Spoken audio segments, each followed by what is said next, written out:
Muy buenos días, buenas tardes, buenas noches, dependiendo del uso horario en que nos vean. Eh, Hoy tenemos un excelente programa, pero antes recuerde darle a la campanita, darle me gusta, compartir estos episodios, porque de esa manera, pues nos ayuda a todos a seguir con esta tarea que tenemos.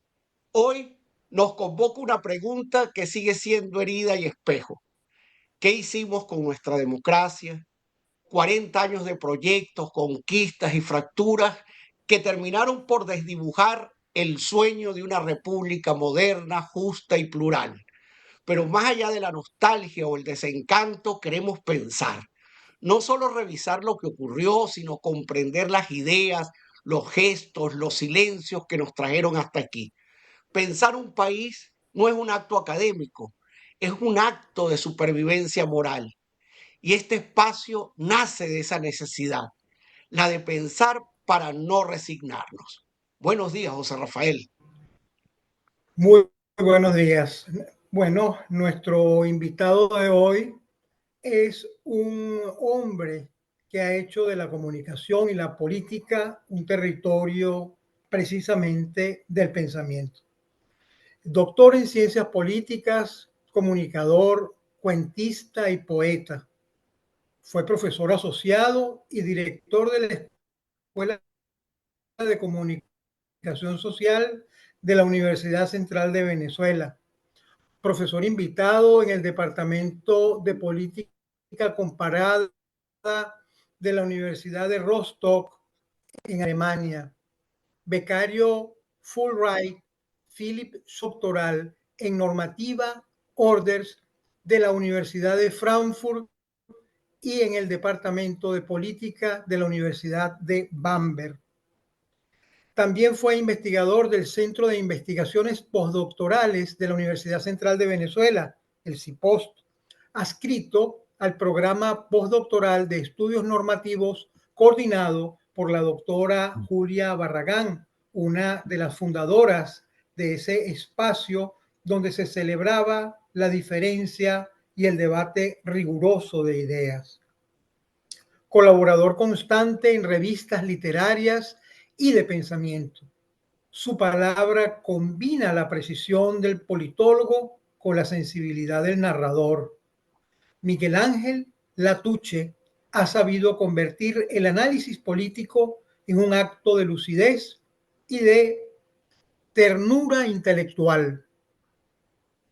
Su mirada no juzga, interroga, no condena, intenta comprender los hilos invisibles del poder y de la condición humana. Con él queremos recorrer los caminos y los extravíos de nuestra democracia, los aciertos que no supimos cuidar y las grietas que no quisimos ver. Conversaremos sobre cómo se agotó el pacto civil, sobre los errores que convirtieron la política en espectáculo y la palabra en consigna, y también sobre lo que aún puede rescatarse, la memoria de una ciudadanía que pese a todo se niega a desaparecer, porque pensar Venezuela no es mirar atrás con melancolía, sino mirar hacia adelante con conciencia, y porque cada diálogo es, en el fondo, un intento de reconciliación con lo que somos y con lo que todavía podemos llegar a ser. La La filosofía nos filosofía ofrece. no, no ofrece consuelos, pero enseña a no repetir los errores. Nos recuerda que ningún país se derrumba del todo mientras conserve su capacidad de pensarse.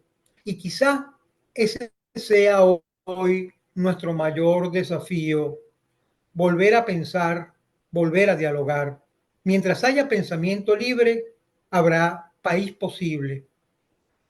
Mientras haya palabra compartida, habrá futuro. Bienvenido, Miguel Ángel. Un placer Vale, tenerte con nosotros. muchísimas gracias. Además, yo valoro mucho este reencuentro. Teníamos muchos años que no conversábamos, ¿no? Eh, Hemos sido amigos en el pasado Es y verdad. estas distancias del exilio y y la circunstancia política del país nos ha alejado más de lo que uno quisiera, ¿no? Muchas gracias por la invitación, muchas gracias por la Así es. presentación, que es exagerada, los currículums aguantan todo, ¿no? Esa cosa terrible. Eh, y quisiera decir, para empezar, bueno, yo creo que a mí me ha tocado, como a muchos de mi generación, pensarnos desde el exilio, pensarnos quizá desde el dolor de haber perdido el espacio democrático, desde la necesidad de habernos ido, ¿no? De un país que efectivamente había perdido la posibilidad de generar un espacio para el pensamiento. Yo creo que una de las cosas que más perdimos con este proceso político que vivimos es la capacidad de encontrar esos espacios dentro de los cuales pensarnos, ¿no? Desde los cuales pensarnos. Yo creo que, eh, y claro, yo creo que Venezuela además habitó en Venezuela en los últimos 30 años, quizás más, una vorágine espantosa, ¿no? Que nos llevó a mantener una sociedad en situación de crisis permanente. Yo creo que esa es una característica eh, fundamental de la sociedad venezolana que hemos vivido, ¿no? Que nos ha tocado vivir. Y por supuesto, tendría que decir que mi generación es la generación perdida de alguna manera, es la generación que le tocó vivir la segunda parte del proceso democrático, la democracia de la crisis, ¿no? Si yo pienso en mi propia experiencia, yo diría que hay dos momentos fundamentales que marcaron mi juventud temprana, ¿no? El 27 de febrero del 89, aquella gran crisis de la sociedad venezolana en la calle, saqueando, eh, mm, manifestando una insatisfacción por un estado de cosas, y luego una cosa que además para mí era algo del pasado, los intentos de golpe de Estado del 92.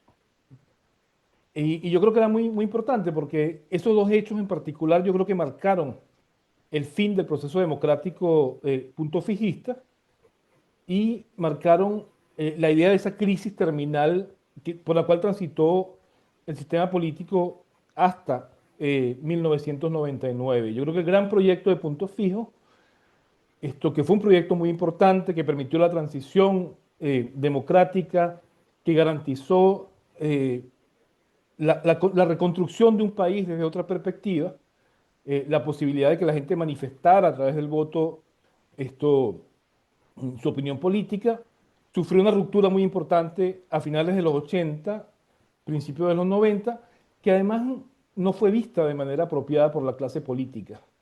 Y esta es una cosa que a mí me angustia mucho, ¿no? Porque además hay mucha gente que... A mí me molesta mucho la idea de que el presente reivindique el pasado.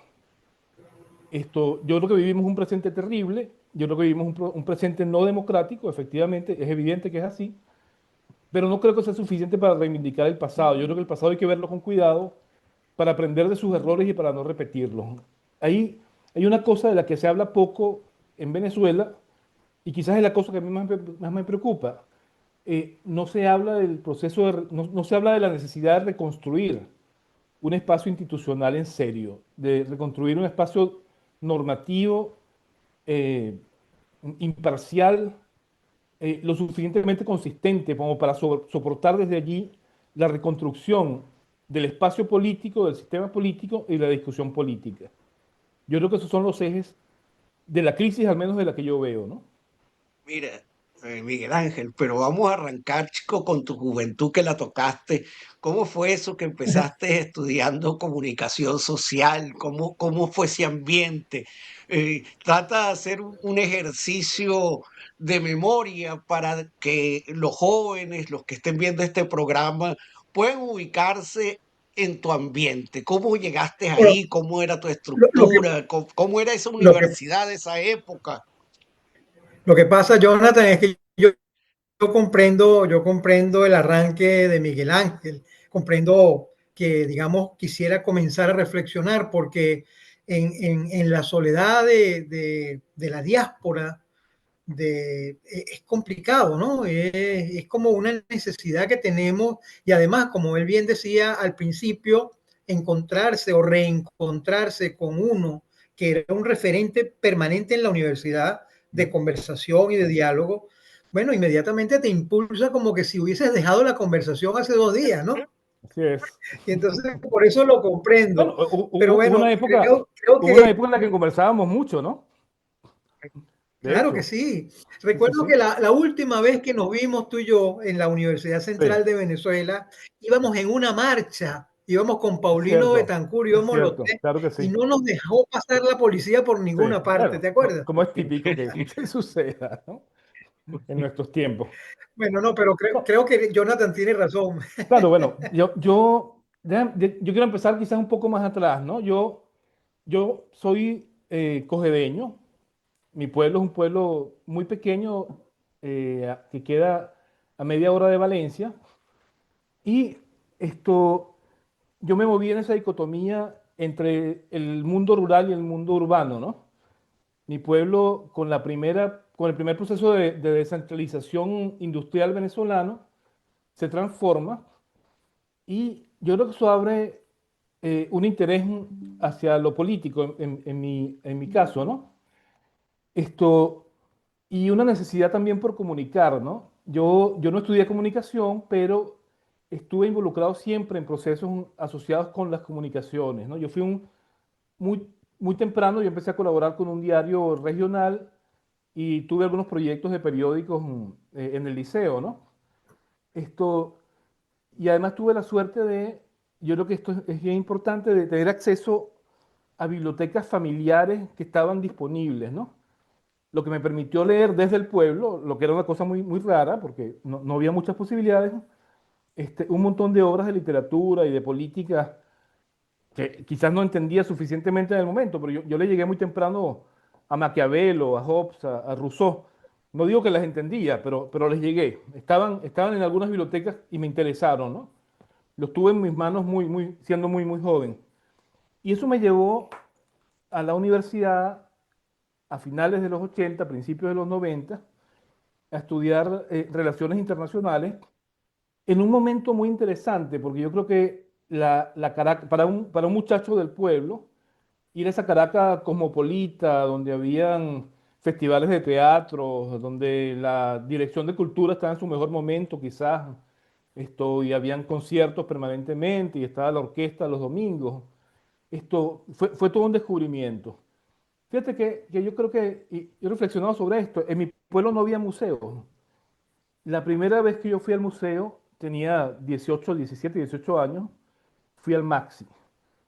Esto, y fue asombroso ver. Hay, hay eh, que, hay que decirle a la gente, porque esto lo ven no solamente venezolanos, sino también claro, latinoamericanos. El MAXI es sí, el Museo de Arte Contemporáneo de Caracas.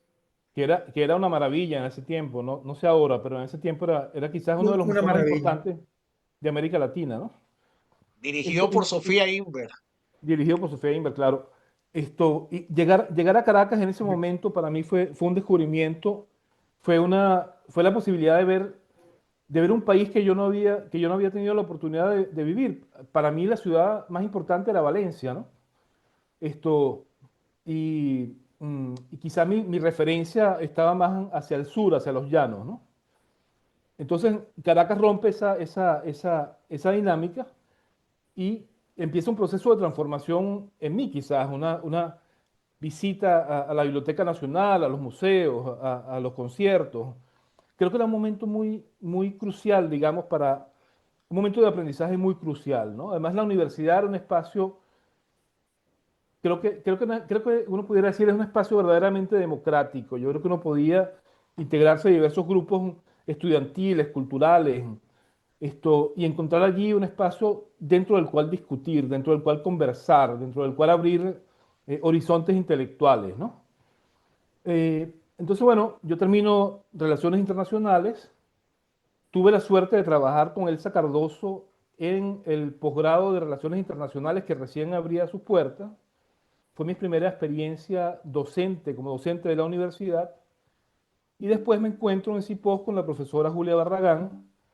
De manera que yo diría que en mi caso particular tuve la suerte de tener muchos tutores, muchos maestros, digámoslo así, a lo largo de mi proceso formativo, ¿no? Yo me encontré con gente que abrió puertas, con gente que abrió puertas en el mundo literario, con gente que abrió puertas en el mundo académico y en el mundo intelectual. Bueno, y también en el mundo de la comunicación. Yo tuve la fortuna de encontrarme con la gente que tenía que encontrarme para encontrarme a mí mismo. ¿Y qué significa eso de encontrarse a sí mismo? Cuéntame. Bueno, Eh, Está bien bonito eso. quizá descubrir lo que realmente quería hacer con mi vida, ¿no? Yo descubrí que yo quería reflexionar, que quería tratar de entender el mundo en el cual se desarrolló eventualmente mi vida y quería tratar de hacer algún aporte para tener una sociedad mejor que la que yo entendía que teníamos en aquel momento, ¿no?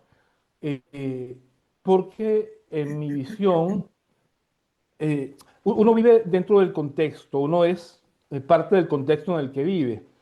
Y claro, como decía antes, yo vivía esta Venezuela de la decadencia, de la ruptura de puntos fijos, y para mí era muy claro que había necesidad de hacer una transformación en el momento, en el proceso político, en la realidad política, y yo quería hacer un aporte en ese sentido, al menos desde la posibilidad, al menos desde la reflexión, ¿no? Sería interesante que grafiques, porque has iniciado con lo de la decadencia y en este momento vuelves a nombrarlo. Sí. eh, para los que no conocen este proceso, ¿cuáles son los elementos que tú vistes como decadencia? ¿Qué fue lo que decayó, pues? Mira, yo creo que uno, por supuesto que uno ve las cosas desde, es inevitable ver las cosas generacionalmente, ¿no? Yo nací en 1971 y ya en 1978, cuando finaliza el gobierno de Pérez, esto, había un proceso de deterioro importante de los espacios democráticos, ¿no? De los partidos políticos. Yo creo que los liderazgos empezaron a ser menos buenos, vamos a decirlo así. Vivimos la gran crisis económica del 83, la gran crisis de la convertibilidad. Y bueno, ya mencioné, por supuesto, los procesos del 27 de febrero y los intentos de golpe de Estado del 92. Esto, yo creo que Venezuela logró construir un espacio democrático con instituciones democráticas muy débiles. Creo que se construye un proceso, un pacto político en punto fijo, esto que fue muy interesante, fue muy importante para el momento político, para la sociedad que teníamos en 1958. Yo creo que era necesario hacer un pacto político en ese momento que permitiera efectivamente que superar, digamos, todo el proceso asociado con la dictadura de Pérez Jiménez. Pero no teníamos un proceso formativo en términos de construcción de ciudadanía, ¿no? Yo creo que la Universidad Venezolana ha hecho un gran papel en la generación de profesionales de altísima calidad, gente que es competitiva a nivel internacional, pero nunca tuvimos una preocupación suficiente por construir eh, una ciudadanía eh, cívica, digámoslo así, una ciudadanía que entienda que el proceso político es un proceso cooperativo, que no es bueno hacer trampas y que hay unos límites asociados a la necesidad de convivir con los demás. Yo creo que la sociedad venezolana se saltó esto de largo, ¿no?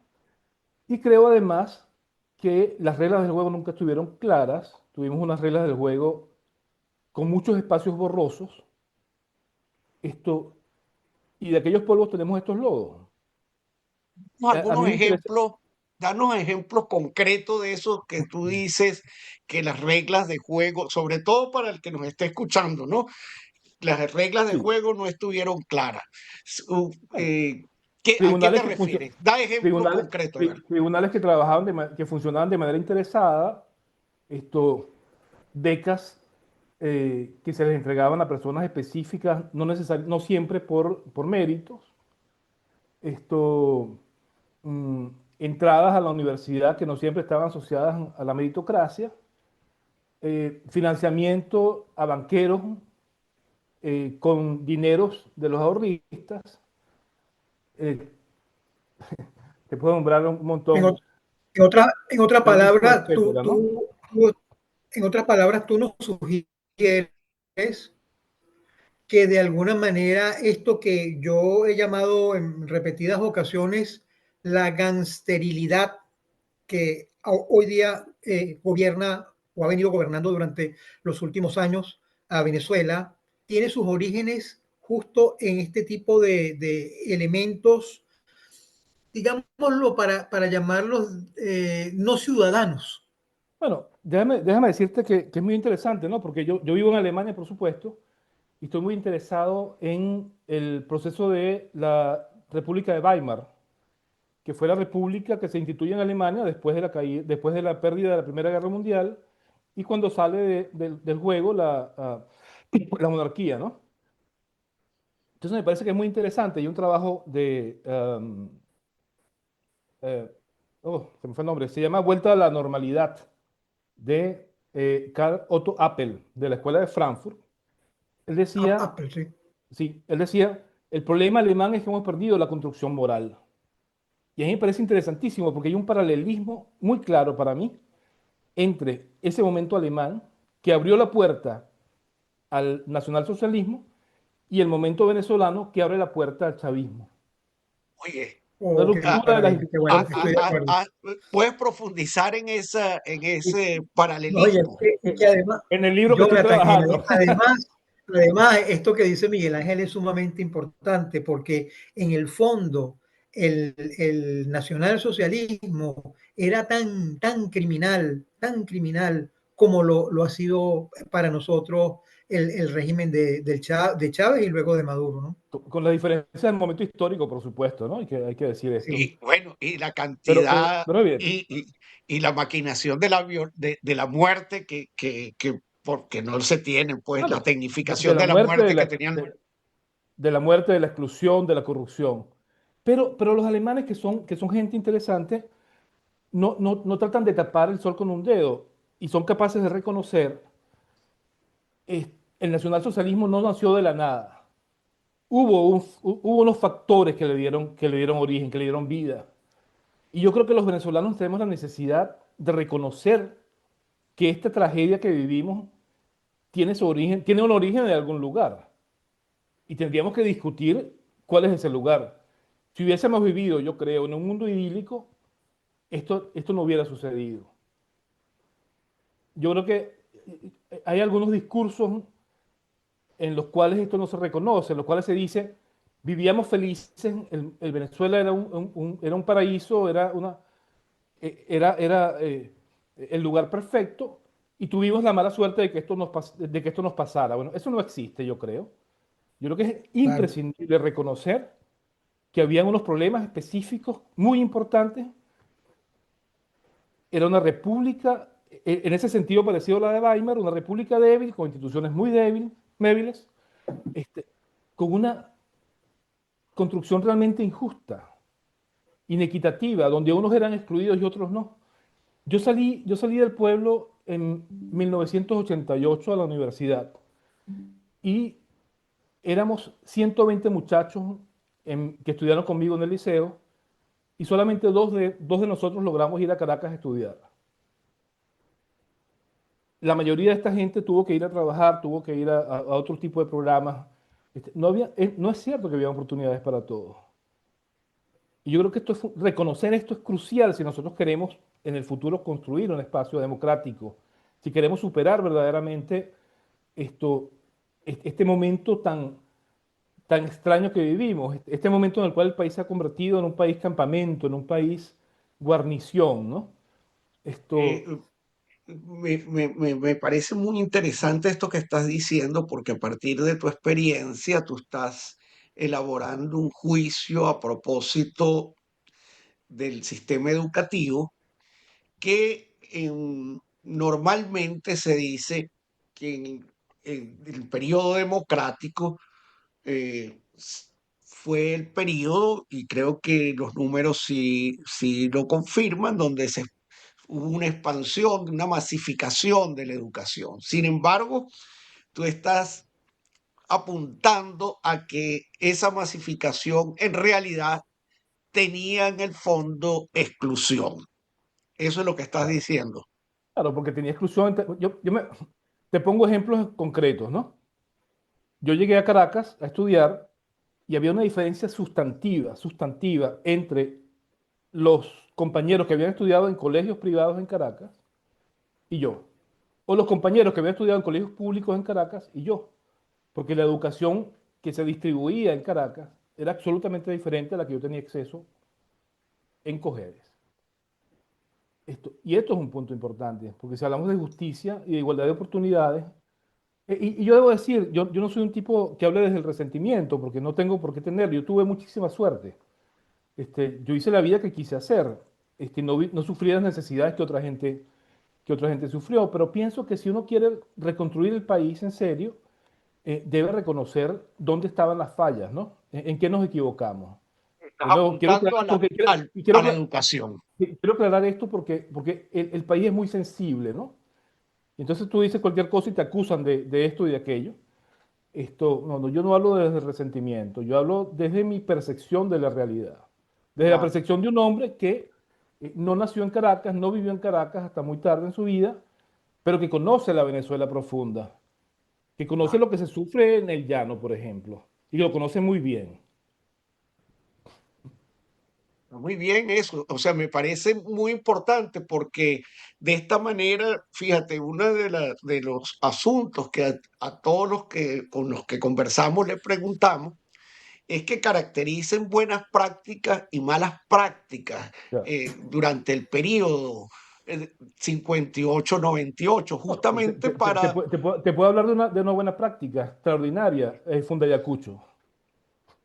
Creo que fue un proyecto excelente, bien pensado, pero como son las cosas en Venezuela, bien pensado a medias, ¿no? Porque no se nos ocurrió pensar en qué hacer con los profesionales cuando regresaran. Y mucha gente que no consiguió oportunidades en Venezuela terminó yéndose, lo que supuso una fuga de cerebros muy importante. Entonces, claro, Sí, yo yo creo que una de estas falencias venezolanas, en la que nos incluye a todos, es esta cosa de pensar las cosas a medias, de no pensar hasta las últimas consecuencias, ¿no? En eso mi experiencia alemana ha sido muy importante para mí, porque es que los alemanes piensan las cosas hasta las últimas consecuencias, no digo que no pasen cosas y no digo que no haya imprevistos, pero los imprevistos son siempre mínimos. Todo pareciera estar previsto dentro del proyecto. Y yo creo que esto es muy importante para construir sociedades serias, ¿no? Saber de dónde sale la plata, a dónde llega la gente, cómo distribuyo los cupos, cómo construyo un sistema público de transporte público que funcione. Yo creo que esas son cosas que son dignas de imitar, ¿no? En lugar de pensar esto, la empresa privada lo resuelve todo, pensemos dónde se conjuga lo privado y lo público, pensemos cómo construir espacios eficientes de lo privado, pensemos en cómo construir eh, más oportunidades, ¿no? Porque yo estoy de acuerdo, es cierto, la democracia logró masificar la educación, la democracia logró ampliar el ámbito de la cultura, pero cuando hablamos de política, hablamos del ámbito de las percepciones. Yo discutía mucho con un familiar, mi padrino, que fue un adeco, un viejo adeco betancurista, preso en la dictadura de Pérez Jiménez. Y cuando yo discutía el país, él decía, bueno, pero nosotros hicimos la central eléctrica, y nosotros hicimos las carreteras, y nosotros hicimos, bueno, sí, pero está excelente para alguien de su generación, pero para alguien de mi generación eso era insuficiente. Entonces, no se trata de los números, se trata de la construcción de percepciones también. Y de cómo hacemos Pero que... fíjate una cosa, Miguel Ángel. Yo tengo, bueno, comprendo perfectamente el discurso, pero fíjate, yo pienso que en la primera parte de los 40 años de democracia fueron años en los que la eticidad, la Sittlichkeit, ¿no? La ciudadanía, para llamarla de alguna manera, venezolana, funcionó y funcionaba muy bien. Había, digamos, una cierta compacticidad. El problema es que cuando Venezuela comenzó a sentir la necesidad de tecnificarse, de desarrollarse, de profesionalizarse, empezó a descuidar la Sittlichkeit, empezó a descuidar la ciudadanía. Entonces, lo meramente técnico, lo meramente, digamos, instrumental, comenzó a tomar un cuerpo que terminó descuidando valores fundamentales sobre los cuales una institucionalidad puede ser construida. Y yo Estoy de creo acuerdo. que No, esto nos pasó. yo estoy de Digamos, ¿qué acuerdo. piensas tú de eso? Yo estoy de acuerdo contigo, por eso yo aclaré que yo había nacido en 1971 y que me había tocado las vacas flacas, ¿no? Claro. Yo estoy de acuerdo Sí, contigo. Es sí, decir, el proyecto de punto fijo para la sociedad venezolana que existía en 1958 era un proyecto extraordinario. Era un proyecto que incluía absolutamente casi todo, digamos, con excepción de la izquierda, ¿no? Que evidentemente había que analizar el momento político. Yo creo que no incluir a la izquierda fue un pecado original, pero bueno, todos tenemos pecados originales, ¿no? Pero bueno, en principio era capaz de incluir a toda la sociedad venezolana. Ahora, la sociedad venezolana del 58 no es la sociedad venezolana del 98, ni siquiera del 88, claro. había cambiado. Y yo creo que la clase política, porque que es un problema fundamental de las clases políticas, ¿no? Que es que dejan de ver, una vez que se hacen del poder, dejan de ver la realidad. Déjame contarles una anécdota, ¿no? Que es ilustrativa. Yo alguna vez trabajé con un gobernador en Cojedes y el tipo era absolutamente ciego, no lograba ver nada. O sea, tomaba malas decisiones, esto hacía malas declaraciones, etcétera. Y yo me lo encuentro en un desayuno al que fui con mi papá algunos años después y realmente me asombró porque el tipo en ese momento ya no era gobernador, tenía una capacidad para ver cosas, y tenía un discurso inteligente. Entonces a mí me llamó mucho la atención, yo era muy joven, ese fenómeno que sufren los políticos, ¿no? Esa incapacidad de verse, de cuestionarse, ¿no? Esa incapacidad de dudar sobre si están tomando buenas o malas decisiones, convencidos como están de que están en lo correcto, ¿no? Yo creo que eso le pasa a la clase, a las clases políticas en general y le pasó a la clase política venezolana de la época. Esa incapacidad de escuchar la crítica, de entender que no tenían la razón siempre, de que de que el resto está equivocado. Cuando a mí me tocó administrar alguna vez en la universidad, yo siempre me preguntaba, era un ejercicio casi diario, ¿tengo razón o no? ¿Estoy equivocado o no? ¿En qué me estoy equivocando? Yo creo que ese es un ejercicio que hay que hacer, porque cuando uno está en cargos administrativos, cuando uno está en el poder, pierde la capacidad de ver, pierde la visual dentro de la vorágine, ¿no? Y empieza a evaluar mal las cosas. Yo valoro mucho el discurso que hace mi profesor Castro Leiva en el Congreso. Es el último gran discurso que se hace en el Congreso venezolano. Creo que es una pieza de filosofía política que hay que revisar permanentemente. Me asombra mucho por dos razones, fundamentalmente. Una, por la claridad de Castro Leiva, por la calidad del análisis que hace y la prescripción. Y otra, porque la clase política no lo entendió. Mira, y el discurso se consigue en YouTube y es muy interesante porque en ese discurso se menciona, el discurso se hace, claro, con la celebración de los 40 años de la caída de la dictadura, y alguien habla antes de Castro Leiva y dice, vivimos en un país feliz, el país ha superado sus problemas, estamos encaminados. Entonces, coño, que es una gran contradicción con lo que dice, con lo que posteriormente dice Castro Leiva, ¿no? Pero además es un discurso que no da cuenta de la situación de crisis profunda por la cual transitaba el país. Y a mí, yo lo escucho todavía y realmente me asombra mucho, porque digo, ¿cómo pudimos ser tan ciegos? ¿Cómo no pudimos ver lo que se nos veía? Esto, no solamente porque era evidente que Chávez era un populista autoritario, sino además porque la clase política no se dio cuenta que se había despegado de la sociedad venezolana, de la aspiración de la sociedad venezolana. Y yo creo que ese es un error crucial, sobre todo para quienes piensan que el pasado siempre fue absolutamente mejor. Bueno, no es que no fuera mejor, pero digo que fuera absolutamente incuestionable. Yo creo que no. Es incuestionable y es cuestionable y hay que cuestionarlo si queremos construir hacia el futuro. Ahora, Como hicieron los alemanes que cuestionaron, perdón, la República de Weimar, su participación en la Primera Guerra Mundial y después todo lo que está relacionado a la Segunda Guerra Mundial. Yo creo que eso es ser serio, ¿no? Decir, mira, vamos a Sí, cuestionarnos, tenemos unas culpas que tenemos que revisar.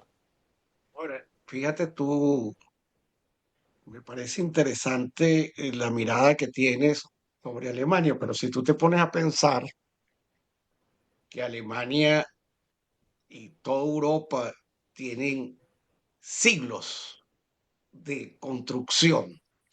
En cambio, Venezuela, eso que llamamos Venezuela, en realidad empezó a funcionar como país a comienzos del siglo XX, Claro, porque todo el siglo XIX fue una guerra civil y un país desmembrado, porque durante 300 años eh, eso que llamamos Venezuela no existía, ¿no? Si uno le hubiese preguntado a Mariño si era venezolano, diría que no, porque él era de Oriente, ujú, ujú, porque esas 5 provincias tenían relaciones distintas, eh, tenían más relación con Colombia, los llanos, que con claro. Caracas. Entonces, eh, después tenemos en el proceso de independencia pasa algo sumamente curioso, mientras otros países de América Latina, su élite militar e intelectual consolidaron la independencia y se mantuvieron, nosotros estábamos con el sueño de la Gran Colombia, que era un país, ¿no? Y pasamos desde 1819 hasta casi hasta 1830 tratando de armar ese país, ¿no? Que cuya capital era Bogotá. Entonces, eh, fracasa y nuestra élite queda desaparecida, nuestra élite intelectual, nuestra élite militar desaparecida. Páez empieza, bueno, con lo poco que hay, empieza un proceso de caudillismo, ¿no? Pero se mantiene en permanente guerra. Está Gómez. Claro. Entonces, verdaderamente como país somos como demasiado recién nacidos en comparación con los países europeos, ¿no? pero, pero Entonces, una cosa, pero una cosa interesante, Jonathan. eh, Alemania fue tal vez el último país de Europa en consolidarse como una nación. Claro, Alemania También estaba e más o Italia, ¿no? menos en la misma condición nuestra. no, Eran pedacitos de claro, país. pero tiene un Interesante. proceso histórico, pero tiene un proceso histórico desde el Imperio Romano, ¿tú me entiendes? O sea, el- independiente que no se hayan consolidado porque igual que Italia, pues que eran provincias, repúblicas, etcétera, pero digo yo como comunidad, pues esas comunidades, Bueno, nosotros no, estamos como excesivamente recién nacidos, pues. fíjate que Venezuela, En- Venezuela tuvo la mala entonces, suerte. Ok, pero déjame lanzarte la sí, sí, pregunta, dale, ¿no? dale, dale, dale, dale. Y, y, y entonces nacimos desde el militarismo. Y ese militarismo se mantuvo hasta Pérez Jiménez.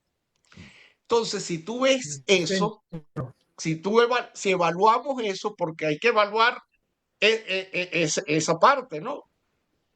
El esfuerzo de los demócratas del 58 al 98, el esfuerzo por lo menos de los primeros era como inmenso, ¿no? Porque era construir una república democrática.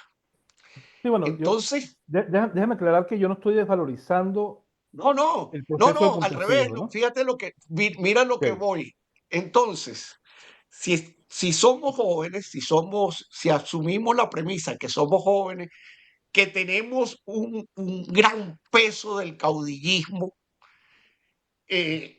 militarista, además, con una mitología asentada, pareciera lógico la cantidad de errores que teníamos. Ahora bien, y ahorita volvimos al siglo XIX, pues, Sí, bueno, el- es la vuelta de la barbarie, ¿no? ajá, la vuelta Sí, a la barbarie. Claro. Entonces, tenemos 20 años de gueto. mi pregunta es, tú como un pensador que a mi juicio has caracterizado bastante bien los asuntos del por qué esto se derrumbó, ¿qué propones? ¿Cómo vamos? ¿Hacia dónde vamos? Imaginemos el día después. Bueno, ¿Qué ok, plantearías? ¿Qué nos déjame hacer, planteas? déjame hacer varias aclaratorias porque en estos tiempos ¿cómo se llama? Eh, de desinformación y de posturas, hay que aclarar siempre, ¿no? Yo no desmerezco de Punto Fijo ni de lo que sucedió con Punto Fijo, fundamentalmente porque yo soy producto de ese proceso también y yo lo tengo clarísimo, ¿no? Pero sí quiero hacer las críticas que creo que son imprescindibles Claro. para poder construir un país mejor en el futuro. Claro que sí. Ahora, Y el perdón, asunto de lo moral me parece vital, lo que dijiste de lo moral, ¿no? nosotros tenemos que rescatar una construcción moral, la construcción moral venezolana que permitió, y esas son las paradojas de Venezuela, que es un país lleno de ellas, ¿no? Que permitió la consolidación eventual de la democracia venezolana, se construyó durante el gobierno de Juan Vicente Gómez, ¿no? Claro. Y con todas las críticas que uno tiene, porque fue a sangre y fuego como se pacificó el país durante ese periodo, esto, eh, bueno, se construyó un Estado donde no había nada. Fue Gómez quien construye el Estado. Y lo hace de manera absolutista, hobbesianamente, digamos, ¿no? Eso Exactamente. es. Creo que no había otra manera de hacerlo, pero bueno, la historia evaluará, yo no quiero hacerlo en este momento, la Y- historia evaluará ese periodo. Lo cierto es que Gómez nos lleva desde ese momento hasta, yo creo, la caída de la democracia con la llegada de Hugo Chávez al poder. Y es interesante porque nosotros vivimos un proceso desde la muerte de Gómez en adelante que nos fue sacando de la barbarie, construyendo instituciones democráticas, construyendo un modo de ser democrático que termina que bueno, con sus más y sus menos, ¿no? Pero que termina de derrumbarse con la llegada de Hugo Chávez. Toda esa Sí, sí, construcción sí. ya que ya venía mal, ¿no es cierto? Porque había, Ah, había unas, había unas falencias allí importantes. es decir, el chavismo es la maximización de los errores que teníamos. Yo creo que llegamos al chavismo porque maximiza los errores. Yo creo que no existe una quinta república, sino una decadencia ah, potenciada de la cuarta. Sería mi manera de verlo quizás en este momento, ¿no? Ahora, ¿cómo salir de esto? Porque es Bueno, importante también ver qué perspectivas, cómo se Bueno, construye yo, esa ciudadanía. si yo tuviera esa solución, quizás no estaría aquí. No lo sé. Yo creo que yo creo que a cada uno le toca hacer lo que le corresponde hacer. Cuando España pierde la guerra con los Estados Unidos en 1898, el espíritu español estaba muy mal, ¿no? España estuvo a punto de desintegrarse al menos moralmente. Y yo creo que la clase intelectual española, la generación del 98, cumplió un rol muy importante en el rescate de España. Y bueno, por supuesto, luego Azorín, Unamuno, ah, Ortega y Gasset. Yo creo que uno que no es político le toca pensar el país desde la trinchera que ocupa, ¿no? Le toca escribir lo que tiene que escribir y hacer la prédica que corresponde, que uno cree que le corresponde. Yo creo que nosotros, por supuesto, somos un país muy joven, pero me parece que seríamos un país mejor si nos hubiéramos leído con cuidado a Doña Bárbara, por ejemplo. Cada país tiene un texto fundamental. No es casual que los estadounidenses y los ingleses lean a Shakespeare y que los alemanes lean a Goethe. Yo creo que nosotros tenemos que leer a Doña Bárbara porque en Doña Bárbara se recoge parte del problema venezolano que es el problema de esta tendencia hacia la barbarie permanente, hacia el arrebatarnos todo, al no vivir de acuerdo con las instituciones, al no entender que hay otra manera de resolver los problemas que no es la violencia, que es el diálogo, que es la construcción de lo común, que es el encuentro y el acuerdo. Yo creo que Gallegos era ingenuo en su manera de ver la política, por eso le dan el golpe de Estado. Yo creo que Gallegos creía que al igual que su personaje, él podía pacificar o mantener a raya a los militares, visto su prestigio, pero no era ingenuo en términos de su sociología.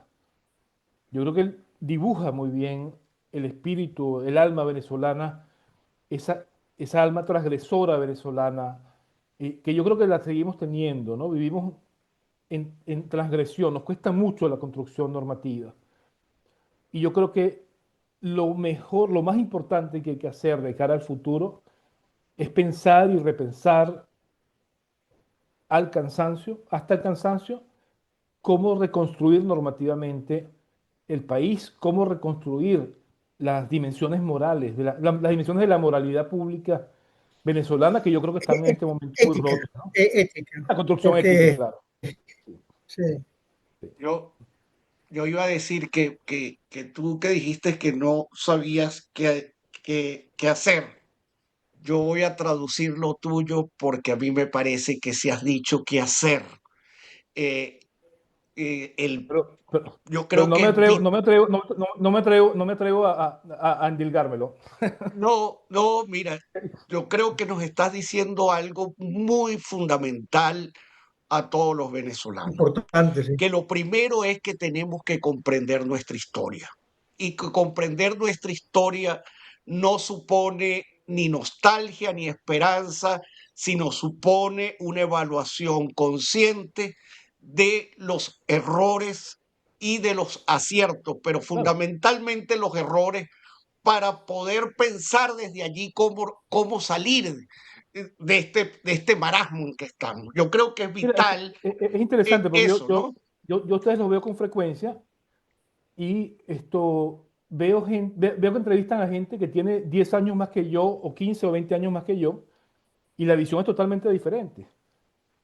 Porque es que hay gente que vivió 20 años antes que yo, Belvi Gracia, el profesor José Rafael Herrera, este, Sí, sí, claro, así es.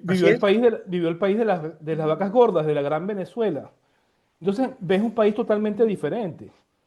Esto, y yo creo que esta capacidad intergeneracional de conversar, y conversarlo no desde el dolor, ¿no? Y no No, desde las no, culpas, sino desde nuestras visiones generacionales particulares.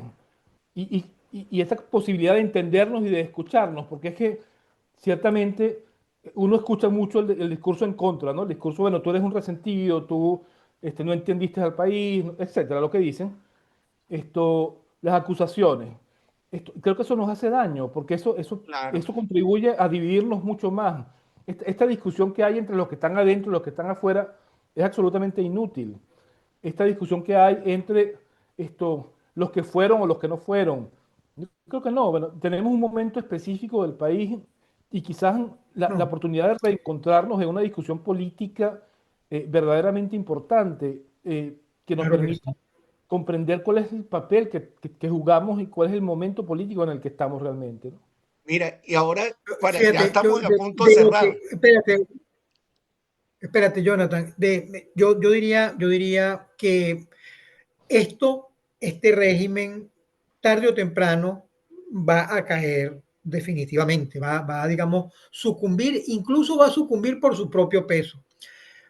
Pero es importante que las personas que están pensando en la reconstrucción del país comiencen justamente por eso que ha señalado Miguel Ángel, por la restitución de una plataforma ético-política, Ujú. ético-política, que permita darle solidez a una nueva Venezuela. Si no, no vamos a tener ninguna nueva Venezuela y vamos a seguir otra vez incurriendo en los mismos errores de la barbarie y el latifundismo que nos ha enfermado tanto, ¿no? Bueno, incluso, si me permites decirlo, incluso el latifundismo partidista, ¿no? Sí, Porque lo que Claro, uno claro. escucha, lo que uno escucha en ciertos políticos que están en el exilio es, este espacio es mío. Es decir, Sí, sí, sí, claro. a mí me causa indignación que haya gente discutiendo el gabinete de María Corina o de quien sea en este Así momento es. político. Coño, perdón, eh, no es el momento para discutir eso. Esa no es la discusión. Para nada, para Esa nada. no es la ¿cuál es la discusión. discusión? ¿Cuál es la discusión? Porque queremos ya tocar el presente, ¿no? Para Yo creo irse que, yo creo que una discusión es qué nos pasó, por qué llegamos a este punto, qué hicimos mal. Esa es una discusión. Y consecuentemente la segunda discusión es cómo vamos a reparar esto. Que fue la Sí, discusión, señor. yo no Sí, estoy señor. inventando nada, que fue la discusión que hizo la escuela de Frankfurt después de la Segunda Guerra Mundial. claro. Ahora, Así es. ¿cómo ves tú la situación política ahorita de Venezuela, que está, Trump está cercando a Venezuela a propósito del narcotráfico? Le dieron premio Nobel a María Corina, hay otros actores que están pidiendo paz y reconciliación y democracia. Eso da como para otro programa, o dos más. No, para que Bueno, no, cierre, está bien, cierre con eso. permíteme la broma, ¿vale? No, no, no, pero es que además sí, por supuesto que sí te vamos a volver a invitar, No, obviamente. no, déjame decirlo muy rápido porque es un tema muy difícil, habría que explayarse. Yo creo que vivimos una situación muy compleja donde todo está en riesgo. A mí no me gustan las soluciones militares. Me parece que, digamos, me preocupa que se vea con ingenuidad. Aquí la gente dice, no, bueno, en 48 horas eso está listo. Yo no estoy seguro, ¿no? Yo creo que puede ser muy doloroso, puede traer mucha sangre y puede ser, puede haber mucho muerto en el camino. Eso me asusta, ¿no? En Panamá, que era mucho más sencillo, hubo 200 fallecidos, 200 o 300 fallecidos, depende de la fuente, ¿no? Yo no sé si yo quiero eso para mi país, no sé. Ahí es difícil porque tampoco quiero que Maduro permanezca en el poder más tiempo, ¿no? Pero creo que eh, una solución militar sin una plataforma política verdaderamente sólida, que no es la que yo percibo que tenemos, puede traernos consecuencias a lamentar en el futuro también, ¿no? Has dicho algo importante. ¿Consideras que ahorita no hay una solidez política? ¿Por Yo qué? pienso que hay un Explícanos. liderazgo, pienso que hay un liderazgo político, pero no sé siento que no hay un proyecto de país que yo haya visto al menos. Yo creo que hay declaraciones sueltas, alguna gente tiene algunas ideas, yo no he visto un proyecto que me resulte consistente, que me parezca distinto a lo que había, ¿no? Yo he escuchado a algunos políticos importantes hablando de cosas que se me parecen mucho o al liberalismo extremo o a lo que ya hubo. Y eso a mí me asusta. No, bueno, hemos hablado con algunos actores políticos también, hemos conversado con ellos en programas anteriores y la verdad es que creo que sí lo hay, creo que sí hay un proyecto político muy serio. Carlos Blanco, por ejemplo, está trabajando en eso Bueno, y ahí otra podríamos, gente como él. seguramente hay gente eh, trabajando, yo diferiría en algunas cosas, sí, pero bueno, permítame disentir. claro, claro, claro, por supuesto, esa es la idea, esa es la idea. Bueno, No, posible. Digamos, yo juego con mi visión es siempre una visión prudente, digamos, quizás incluso pesimista. Pero bueno, Siempre es yo soy un bueno, hombre, siempre es bueno. yo soy un hombre de los llanos, la gente de los llanos es pesimista por naturaleza. Así que bueno. Sí, mire, sí. y Pero Decía, debo decir una cosa que yo se le he dicho a José Rafael en el pasado. Yo espero estar equivocado. sí, Yo espero estar eh, equivocado. eh, sí, sí, la hay una única frase de institucionalidad, Gramsci que di hay José una frase Rafael, de Gramsci que es muy, digo que hay una frase de Gramsci que es muy, muy buena Sí. para eso que está diciendo Miguel Ángel, ¿no? Que dice, pesimismo de la razón, Ya. Optimismo de la voluntad. Bueno, excelente. Eh, bueno, en Venezuela, si aceptamos, no sé si lo aceptas, que Edmundo González Urrutia ganó, sería el único piso institucional que tenemos, un presidente electo, ¿cierto? Supongo que es un argumento que es válido. Por lo tanto, a partir de allí, sí, esta es mi posición. Yo creo que la unidad, si estamos pensando en institucionalidad, debe arrancar a partir de darle fuerza a Edmundo González Urrutia, todos unidos alrededor de esa institucionalidad, porque no tenemos otra. Y Aunque si me lo preguntas, yo diría, esa es una institucionalidad que te da para 3 meses y hay que llamar elecciones enseguida. Esa sería mi bueno, postura. Sería mi postura. y, y, y Que claro, ahorita el principal problema, este programa lo van a odiar. no vale, pero aquí celebramos la Para diferencia nada. como el Qué bueno. cipó. Bueno, Mire, pero creo que ahorita lo fundamental, a mi juicio, tú planteaste el comprender, que creo que es vital y que por lo menos nosotros estamos intentando claro, claro. acercarnos a eso, pero en términos estrictamente políticos, a mi juicio, es resistir, organizarse y luchar. Estoy de acuerdo contigo, claro, claro. Bueno, en eso, creo que un poco estamos en eso desde las trincheras que tenemos, desde el exilio en el que los tres estamos, ¿no? Claro. Claro. Exactamente, exactamente. Bueno, Sí, hay que, como decía la yo creo que vieja, el programa de ustedes me parece fantástico en el sentido de que genera un espacio de discusión, recoge algunas voces que están por allí, que no siempre se escuchan, y eso es vital, ¿no? Y de mi parte yo trato de escribir todo lo que puedo, estoy en ese proyecto de escribir y de publicar cosas, ¿no? Y bueno, creo que es parte de lo que uno le corresponde hacer, ya que uno no está así metido es. en el juego político de manera directa, ¿no? exacto. Sí, pero Bueno, como a uno le duele el país, pues entonces No, bueno, uno que, escribe y que- uno piensa y uno, yo creo que pensamos desde el dolor y desde la distancia, es claro, inevitable, ¿no? Claro, yo creo que totalmente, es así es. interesantísimo porque eso ha generado una cosa que yo no sé si se valora suficientemente, una literatura del exilio y un pensamiento del exilio. Y yo creo que Correcto, ahí hay muy muchísimas bien, cosas que recoger. Yo creo que es muy importante eso, ¿no? muy bueno eso. Porque además esto le pasó, no sé, le pasó a los chinos en su momento, a los rusos que salieron de la Unión Soviética, este, a los a los chilenos, polacos, a los chilenos. a Bueno, ese los pensamiento, españoles. claro, por supuesto. Ese pensamiento hay que recogerlo, y esas ideas hay que recogerlas. Yo creo que ahí hay un germen desde el cual se puede reconstruir algún espacio político, literario, cultural importantísimo, ¿no? Así es, Bueno, así es. Y digo esto frente a un exdirector del CIPON y frente a un exdirector de la Dirección de Cultura de la UCB, nada menos, ¿no? Entonces, bueno, Así ¿qué más? bueno, Miguel Ángel, ¿con qué quieres cerrar? ¿Cuál es la idea? Darnos como, mira lo que te voy a pedir, como una idea Sí, clave, fundamental, que cierre tu pensamiento. te voy a dar dos ideas. Yo creo que hay que leerse a Doña Bárbara con cuidado. Hay que revisarla en términos del pensamiento profundo que se esconde dentro de esas letras, ¿no? Eso por una parte. Y la otra cosa es que uno no debe ser eh, pesimista, ¿no?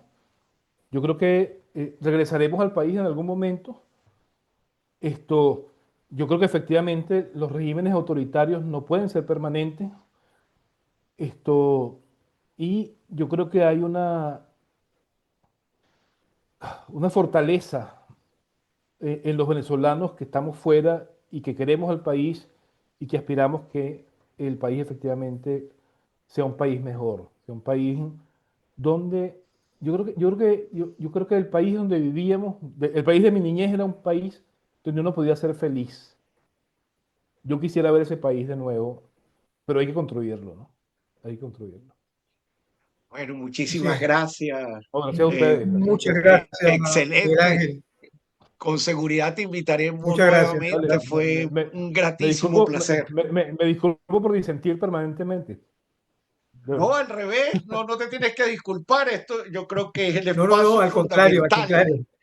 Ah, Justamente lo que falta en Venezuela es la capacidad de disentir, Creo porque sí. que ese es el Sí, mayor problema, porque estamos como, incluso dentro de la misma oposición, cada uno está asentado en su No, yo verdad. creo, yo creo que una tara venezolana que la heredamos del gomecismo es la idea del sí señor y la idea de yo soy el caudillo, no se me discute nada. Bueno, yo creo que hay que Exacto. discutir todo, hay que así es. discutirlo. Yo creo que la otra cosa, quizás para cerrar con esto, ¿no?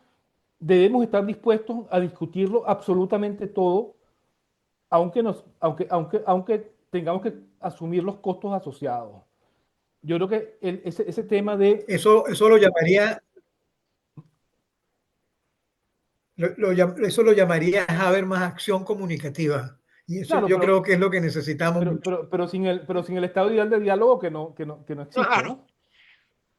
Porque bueno, si tuviéramos el Claro, estado ideal de diálogo sería muy fácil, ¿no? Yo creo que tenemos que asumirlo en esa rugosidad que es lo público venezolano, ¿no? En esa dureza que nos así es. caracteriza, que yo creo que es muy brutal a veces, ¿no? Yo creo que en Venezuela uno de los espacios que se perdió, pero que era fundamental, fue el CIPOS, Yo justamente creo que el porque era CIPOS era un gran espacio, sí. un gran ¿Cómo no? espacio ¿Cómo de no? debate, para disentir, para... Nos Cómo lo formaron en el disfrutamos? disenso. Sí, totalmente. Así es. Creo que no queda, en la UCB no sé qué espacios quedan con esas características. No conozco ninguno en este momento. Bueno, Sí, sí, muchísimas gracias, Para, es un Miguel bueno, buen Ángel. país. para Recuerden meter el dar, dedo, para meter el dedo en la llaga una vez más. Un abrazo recuerden grande, darle a Miguel la Ángel. Gracias, muchos campanita, darle saludos. me gusta. Miren, el disenso hace la diferencia y el espesor democrático. Eso es lo que nos está diciendo Miguel Ángel. El espesor democrático está en el disenso. El espesor, celebrando la diferencia. Bravo. Vale, Dale me gusta, saludos. compártelo. Muchas gracias. Hasta luego, Miguel Ángel. Chao.